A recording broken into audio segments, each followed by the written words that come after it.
3 weeks ago, I brought you a lesson on Acts 9:32 through 35, which reads as follows. Meanwhile, Peter had set out on a mission to visit the Lord's people wherever they lived. When he came to Lydda, he encountered a man named Aeneas, who for 8 years had been bedridden due to paralysis. Aeneas, Peter said to him, "Jesus Christ heals you. Get up and make your bed." Immediately Aeneas got up, and all the residents of Lydda and Sharon who witnessed this turned to the Lord.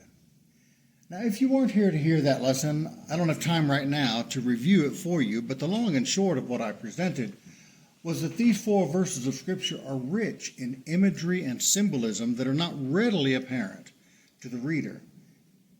But if you know a few certain things about Roman history and a few certain things about Octavius and about Roman mythology and about the Aeneid and about Bible history, specifically about the invasion of the Nephilim, the ancestry of Abraham, and the imagery of the Song of Solomon, there's more to this passage than meets the eye. Because when you pull on certain threads in all those elements and bring them together to bear on this pericope, they all weave together into an interconnected and surprisingly cogent tapestry.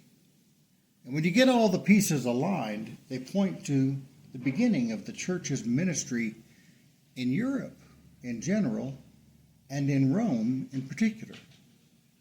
All of which, at this point in history, had been coalescing on the loom of redemptive history since time immemorial, and were now coming into focus in the life and ministry of Peter. Because this passage, in addition to being an historical account of Peter going to Lydda and healing a man named Aeneas, is also a foreshadowing of the ministry effort that Peter will lead in Rome.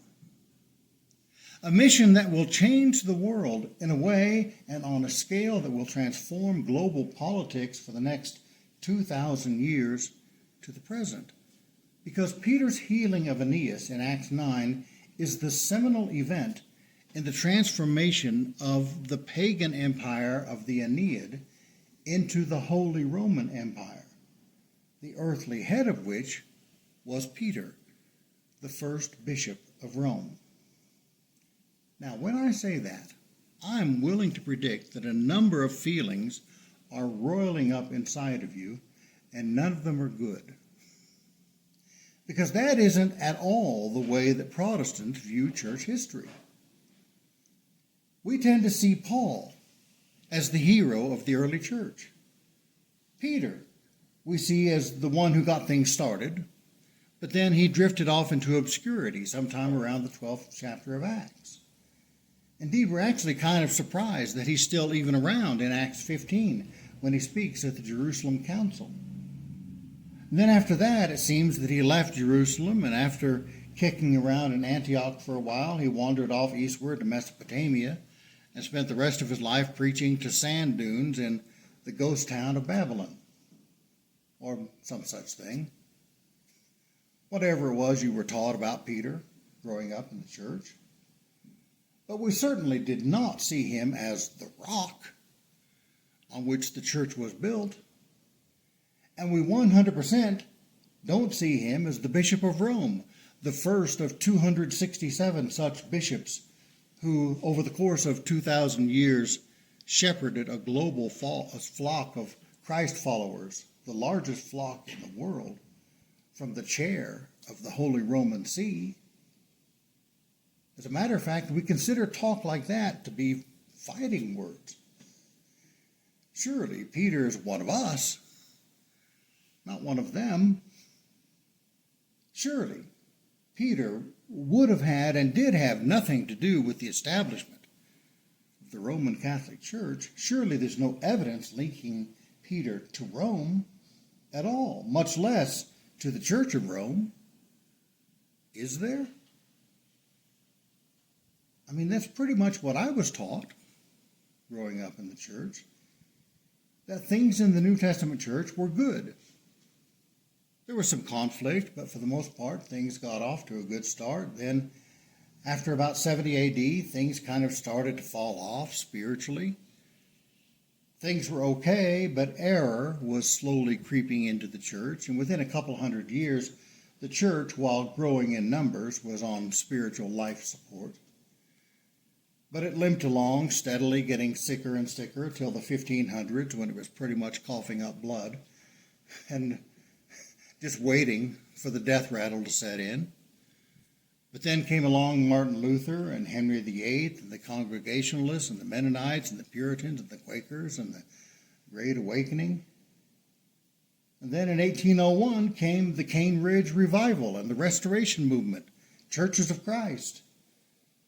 The first century church was restored in Middle America, and everything between 70 AD and 1801 became irrelevant. That's about how much information I got about church history in Bible classes and sermons. In the church where I got my religious education. I suspect that your experience is somewhat similar. We didn't know much about church history, but one thing we did know was that Peter, whatever else he might have been, was no Catholic. And there was absolutely no connection between him and what became the Roman Catholic Church. And any connection you may have heard about between the two surely is fiction. A fake history generated by the Catholic Church to fit their narrative and to legitimize the papacy. Well, next week I'm going to do my best to shed some light on that discussion. I'm going to bring you the best evidence I can find about any connection there might be between the Apostle Peter and the Roman Catholic Church. Biblical evidence, historical evidence, and archaeological evidence. But my question for you today is, what if there is a connection? And what if it turns out that that connection is closer than you ever thought it might be? What will you do with that information? How will it affect you? How will it affect your faith? In the Bible, we're called to love God and to hate Satan, to love what is righteous and to hate what is evil, to love truth and to hate falsehood. But love and hate are, in a sense, two sides of the same coin, and we're not really very good at either one.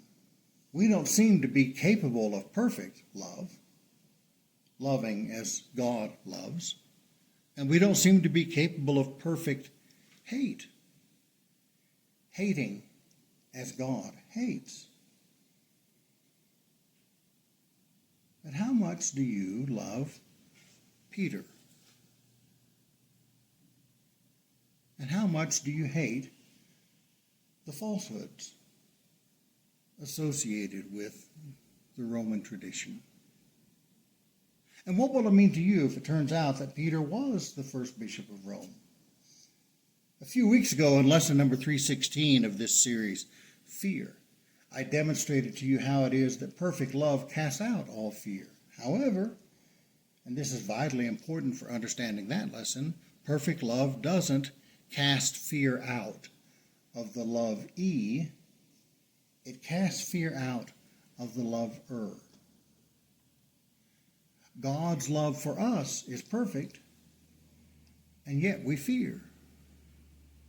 And the reason why we fear, or at least one of the reasons why we fear, is because our love for God is not perfect. Now, if you want to hear that whole lesson, I encourage you to go online and listen to it there. However, just for the sake of review, in Acts 2, 42 through 43, as an example, we find the following report about the emotional state of the early church. And they devoted themselves to the teaching of the apostles, to the fellowship, to the breaking of bread, and to the prayers. And fear came upon every soul, and many wonders and signs were being done through the apostles. Now, lots of people find this really unsettling because we don't like the word fear. Because fear to us means dread. And according to 1 John 4, 16 through 18, God is love, and perfect love casts out all fear. Therefore, as people tend to reason it out, there's no place for fear in genuine Christianity. After all, everybody knows, or thinks they know, from 1 John 4, that the Greek word phobos doesn't really mean fear in the sense of dread, but fear in the sense of respect. And based on this knowledge, people have gone to great lengths to remove the word fear from the New Testament altogether, replacing it with words like awe, respect, and reverence. And in many passages, this seems to work out okay. For instance, in Acts 2:43, as it reads in the NIV, it runs, "Everyone was filled with awe at the many wonders and signs performed by the apostles." Now, that feels better to us. But is it better? Really? We tend to think it's better, but why? Why do we think that? What is it that causes us, for instance, whenever we come to the word fear in the Bible, to have the confidence to raise our hand in Bible class and without blinking say, of course, the word fear here doesn't really mean dread. What it means is respect. I mean, that seems to be the common wisdom. That's the common knowledge. But from whence does that common knowledge come? Well, it seems to come from our interpretation of 1 John 4:16 through 18, which tells us that God is love and that perfect love casts out all fear, which to most 21st century Christians means there's no place for fear in Christianity. And because of our understanding of this passage, it has become common knowledge in the church that the Greek word phobos doesn't mean dread, it means respect. But beloved, this common knowledge is every bit as wrong as it is common, and I can prove that to you in about 60 seconds' time. After all, if you're going to use a proof text to define the usage of a word, then at the very least, at a minimum, the barest amount of evidence required to substantiate even so much as a fingernail's claim on that proffered definition would be that the given definition should work in the proof text. The common knowledge is that 1 John 4:18 proves that phobos in the New Testament means respect rather than dread. But if you plug that usage into 1 John 4:18, it doesn't really work very well. I mean, 1 John 4:18, as it commonly reads, runs, "There is no fear in love, but perfect love casts out fear. For fear has to do with punishment, and whoever fears has not been perfected in love." But if you replace the word fear with the word respect, the result is there is no respect in love. But perfect love casts out respect. For respect has to do with punishment, and whoever respects has not been perfected in love. Well, I don't know about you, but to me that sounds ridiculous. To me, it makes much more sense to stick with the traditional reading of phobos in this passage. There is no dread in love, but perfect love casts out dread. You see, beloved, contrary to common knowledge, 1 John 4:18 doesn't redefine phobos as respect. It reaffirms phobos as dread. And this is very important, make sure you get this, and it in no wise encourages, instructs, or directs us to adumbrate, mitigate, elide, or eliminate dread from our theological vocabularies. That is not the takeaway of this verse. Beloved, if you're one of those people who habitually raises his or her hand in Bible study every time the word fear comes up in the text and says, well, of course, fear doesn't mean fear, it means respect. Stop it.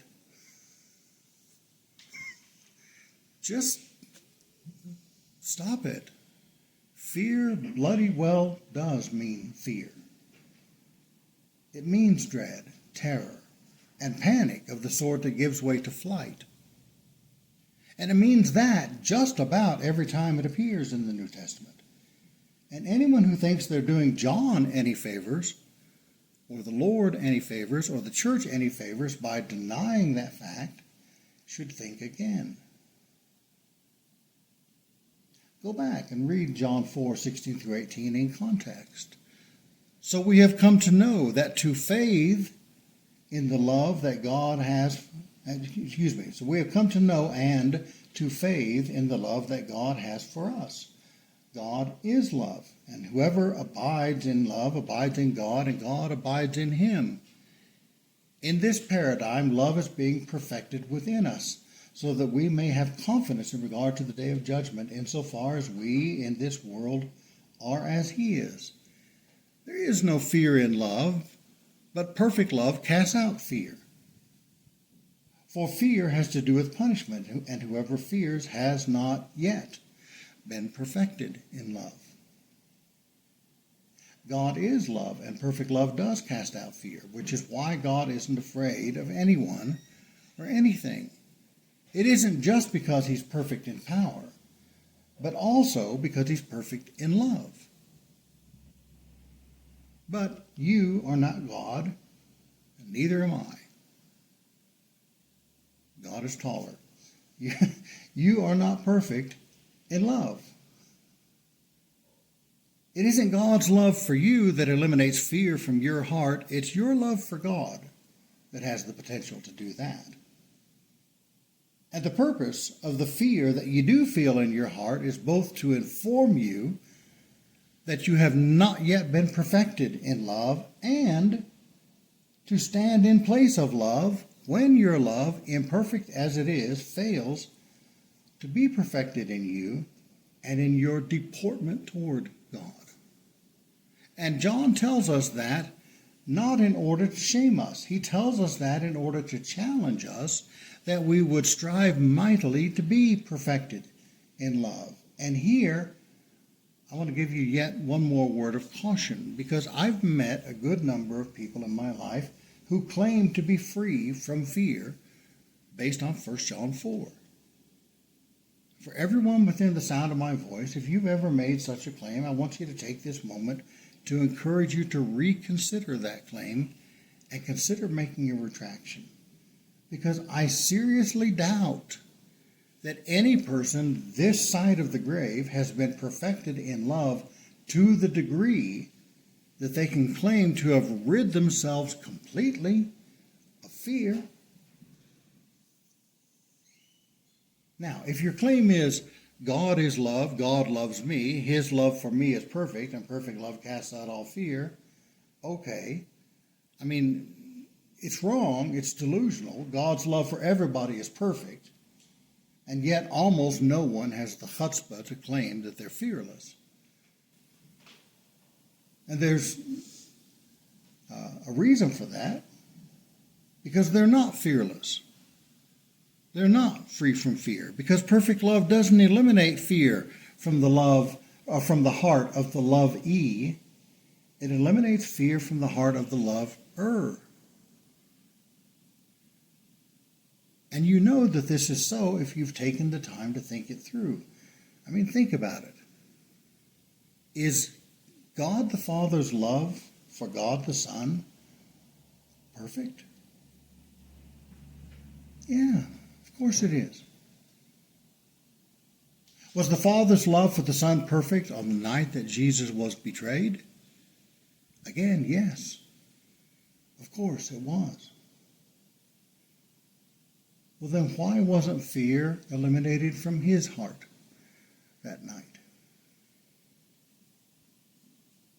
And don't try to tell me that it was. Don't try to gaslight me into thinking that dread was not among the panoply of emotions that Jesus experienced in the hours leading up to the cross. The testimony of Scripture is clear. In Matthew 26:38, in the Garden of Gethsemane, Jesus said to Peter, James, and John, "My soul is deeply grieved, even to the point of death. Now, the word that's translated grieved here is paralupos, and grieved here, lupos, doesn't just mean sad. Yes, Jesus was sad, but lupos here isn't a mere emotion, it's a state of being. It means to be vexed, to be undone, to be overwhelmed. And peri means to be compassed round about, to be beset on every side, to be surrounded, before, beneath, beside, behind, afore, abaft, athwart, above, and beneath, and closing in. It means to be engaged in hand-to-hand combat with, to be grappling with. It means to be overwhelmed, as engaged with someone or something of superior strength. It refers to that moment in a battle when you have been worsted by your opponent, who is now standing over you, astride you, spitting on you, and you are transfixed by him, unable to focus your attention on anyone or anything else. That's what Jesus was experiencing in Matthew 26:38, when he said that he was paralupos. He was saying that he was consumed with that which beset him. So consumed, so beset, so vexed, so overwhelmed, that had he not had the power to lay down his life and the power to take it back up again, he could very well have dropped dead under the burden of it. That is, unless he was exaggerating when he said, "My soul is deeply grieved, even to the point of death," which seems unlikely to me. I mean, yes, Jesus was given to hyperbole in his teaching, but this wasn't an illustration. This was as real life gets. Jesus was as close to being defeated as he ever came. And by his own testimony, according to the words of his own mouth, the emotional and spiritual impact of what he was experiencing was so vexing that it was nearly fatal. And Luke tells us very much the same in Luke 22:41 through 44. He withdrew about a stone's throw beyond them, knelt down, and prayed, "Father, if you are willing, take this cup from me. Yet not my will, but yours be done." An angel from heaven appeared to him and strengthened him, and being in anguish, he prayed more earnestly, and his sweat was like drops of blood falling to the ground. And here in verse 44, it says that he was in anguish, and the Greek here is agonia, which means to be in a contest, to struggle for victory, to be distressed, or anxious, or in agony, or in anguish. Now, we can parse words all day long, but to be anxious is to be experiencing worry, unease, or nervousness, typically about an imminent event or something with an uncertain outcome. And I don't know about you, but I can't think of a better word to describe that state of mind and spirit than the word dread or fear. Now, I've seen people turn every kind of flip-flop, do every kind of wordplay, and perform every kind of machination in order to soldier Jesus bravely along through the Garden of Gethsemane, unafraid of what was to come. As though people who don't have hematic disorders typically sweat blood in the absence of extreme dread. But for some reason, people hate the idea of Jesus being afraid of what lay ahead of him, even as he pleaded with the Father to spare him of it. But why? Why are people so reticent to admit that Jesus was afraid of dying? I mean, yes, Jesus is the Son of God, and yes, he had the power of being within himself, and yes, he did have the power to lay down his life and the power to take it back up again, but he had never done it before. God, in his pre-incarnate heavenly form, could not die. No, he had to become mortal to do that. The Word had to become flesh So the Word became flesh. But he had never been flesh before, and he had certainly never died before. Now he was confident that he could do it. That is, he knew he had the power to lay down his life and the power to take it back up again, theoretically. But his plan was to exercise the former and to forfeit the latter. He would exercise the power to lay down his life, but he would forego the power to take it back up again. Instead, he would trust the Father to do that. And from a human standpoint, and don't forget, Jesus in the incarnation is fully human. From a human standpoint, he would have been a fool if he didn't dread the moment when he would relinquish his power of being and give himself up to die with no recourse but to trust the Father. So what in the world is wrong with that? Why are people so hesitant to admit that Jesus was afraid of doing that before he did it? Well, because perfect love casts out all fear. And if Jesus was afraid to go to the cross, then that means that his love for the Father wasn't perfect. And because of what we've been taught about 1 John 4, for most of us, that simply doesn't pass muster.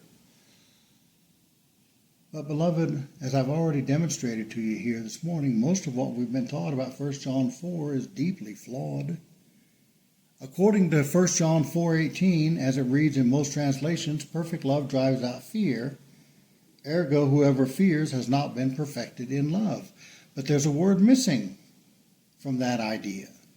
Although it isn't really missing, it's implied, but not stated in most translations of this passage. But that word is yet. In the NABRE, the New American Bible Revised Edition, 1 John 4:18 reads, "There is no fear in love, but perfect love drives out fear, because fear has to do with punishment. And so one who fears is not yet perfect in love." And in the NCB, "In love there is no fear. Indeed, perfect love casts out fear, because fear has to do with punishment. And whoever fears has not yet achieved perfection in love." Beloved, being made perfect is a process. It's an ongoing process which is never fully completed this side of the grave. It's completed only on the last day when we will rise fully perfected. That's called spiritual growth. And though Jesus was born with no sinful nature, for he never knew sin, we know from the Bible that he was born with a capacity for growth. Physical growth, intellectual growth, and spiritual growth.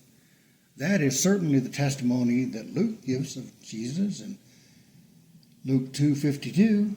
"And Jesus continued to grow in wisdom and in stature and in grace before God and men."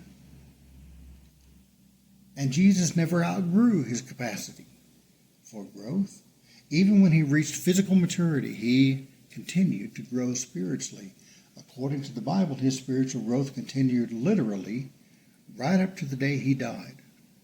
Indeed, according to Hebrews 5:7-9, Jesus underwent substantial spiritual growth in the final hours of his life, because according to the author of Hebrews, Jesus' love for the Father was perfect when he came out of the Garden of Gethsemane, but it had not yet been perfected an hour or two earlier when he entered the garden.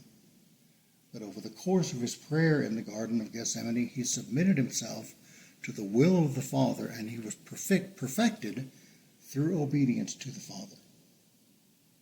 Hebrews 5:7-9, "In the days of his flesh, Jesus offered up prayers and supplications with loud cries and tears to him who was able to save him from death, and he was heard because of his reverence. although he was a son, he learned obedience through what he suffered, and being made perfect, he became the source of eternal salvation to all who obey him. Beloved, God is love, and perfect love does cast out all fear. God the Father's love for us is perfect, but his love for everyone is perfect, and fear abounds on the earth. It's not his love for us that casts out all fear, but our love for him. And our love for him is not perfect. And according to John, all the proof we need, all the evidence we need, that our love for God isn't yet perfect is the fact that we fear. Now, to the degree that your love for the Father has been perfected and you've been freed from your fears, good for you. Honestly, good for you. But, beloved, let's not ever claim to be free from all fear, because when we make that claim, we're claiming that our love for the Father is more perfect than Jesus' love for the Father when he entered the Garden of Gethsemane to pray. No. Give yourself a break. Of course you have fears. But that doesn't mean you don't love God. It only means that your love for God hasn't yet been perfected. And here's where we turn the cover, turn the corner, and go further into today's lesson. Because just as none of us, as fallen human beings, have the ability to love perfectly, we also lack the ability to hate perfectly. Now that may throw you for a bit of a loop, but stick with me here. I'm confident that you'll find your way through this. I'm sure you've all heard the cliche, love the sinner, hate the sin. Now this saying isn't found in the Bible, at least not in so many words, but the same idea is found in Jude 1, 22 through 23. Be merciful to those who doubt. Save others by snatching them from the fire.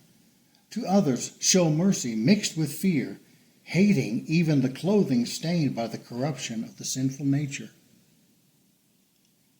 According to this, our ministry efforts should be characterized by mercy for the sinner and a healthy hatred of sin and its effects.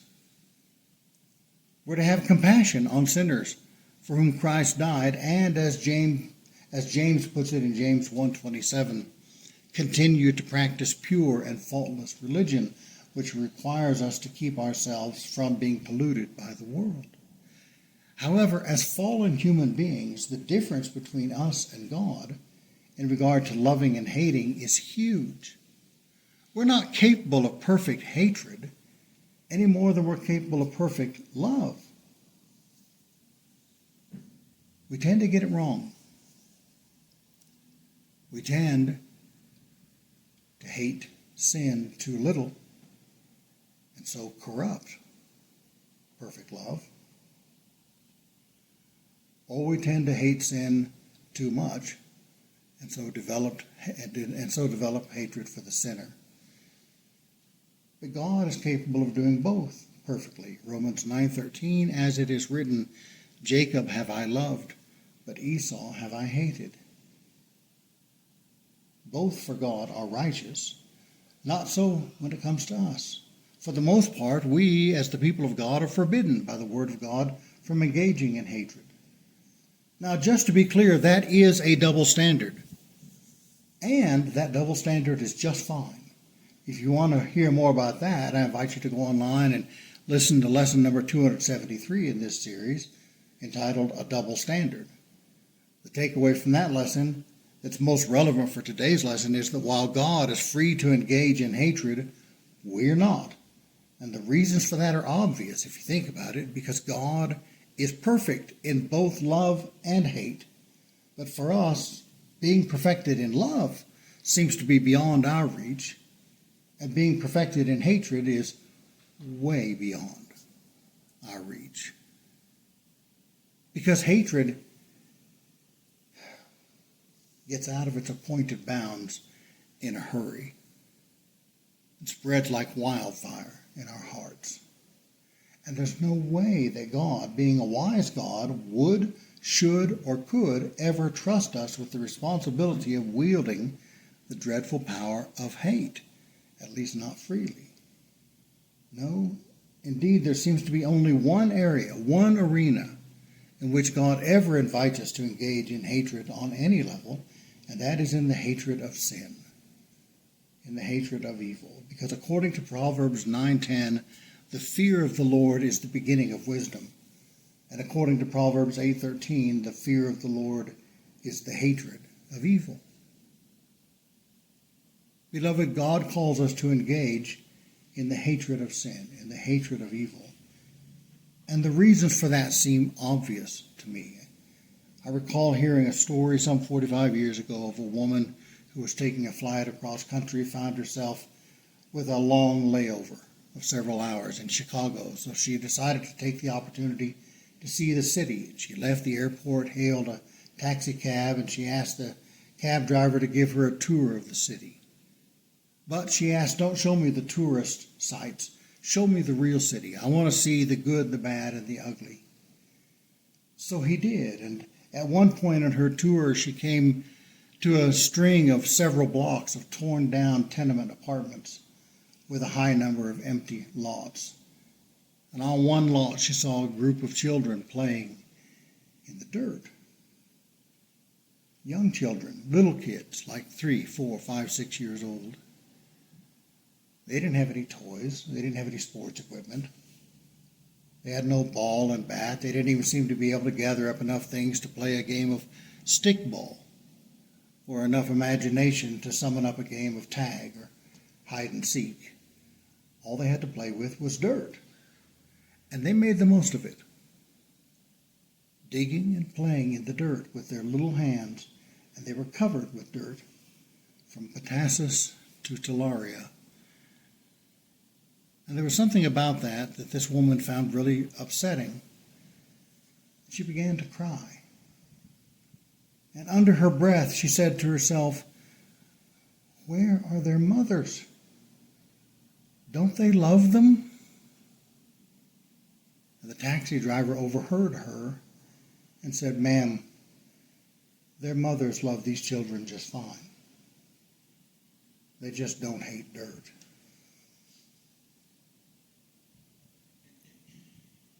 And the import of that statement, simple as it is, can scarcely be overstated.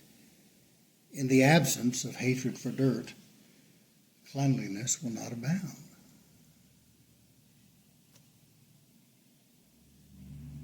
In the absence of hatred for sin, in the absence of hatred for evil, righteousness will not abound. But while the Bible tells us that mastery over love is a noble goal for those who love the Lord to strive for, the Scriptures give us no indication whatsoever that any of us will ever achieve mastery over hatred, even the hatred to which we have been called. That's why the proposition that we're to hate sin but love the sinner is such a dicey proposition, because as much as we try to confine our hatred to sin, as much as we think that we're capable of separating sin from the sinner in our hearts and minds, we're prone to overdoing it on the hate and underdoing it on the love. And that brings us to where I want to bring today's lesson to a close and begin to introduce next week's lesson with the same questions I asked you earlier. How much do you love Peter? And how much do you hate the falsehoods of false doctrine? And what will it mean to you if it turns out that Peter was the first bishop of Rome? How will you feel about that? And who will you take it out on? I mean, I know you won't take it out on me. You guys have been being good to me for 17 years. But you're bound to take it out on someone if you find that you're frustrated with that. I'm telling you this just to prepare your hearts and minds for next week's lesson. And that's my lesson for today.